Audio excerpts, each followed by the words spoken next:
حضرت حکیم بن نظام حضرت خدیجۃ الکبریٰ کے یہ بھانجے ہیں، یہ مکے کے سردار ہیں۔ جب بدر میں آئے نا، یہ نہیں آنا چاہتے تھے، تانے دے کر ابو جہل لایا، عتبہ شیبہ ان کو تانے دے کر لائے کہ تو بزدل ہو گیا، تو نہیں لڑنا چاہتا، تو بڑا بہادر سی، بڑا فلاں سی۔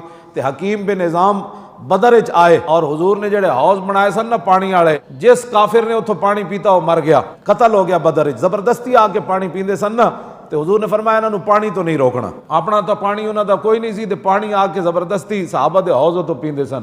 تے حضور نے فرمایا پانی پین تو انہوں نے نہیں روکنا، لیکن رب بڑا غیرت مند ہے، جنہیں جنہیں زبردستی پانی پیتا نا ان سارے بدر وچ قتل ہو گئے۔ حکیم بن نظام کہتے ہیں میں زبردستی تے نہیں پیتا، میں بھی لین لگ کے پی لیا، لیکن میں بچ گیا۔ حضور نے فرمایا سارے صحابہ نو، فرمایا بھائی حکیم بن نظام جی دی تلوار تھلے آ جائے انہوں قتل نہیں کرنا، اس واسطے کہ یہ آیا نہیں، اس کو لایا گیا ہے۔ اور بعد ساری زندگی جدو انہاں کلمہ پڑھ لیا نا، بعد ساری زندگی جدو قسم چاندے سن نا، کہندے سن اس ذات دی قسم جنہیں بدر والے دن مینوں بچا لیا۔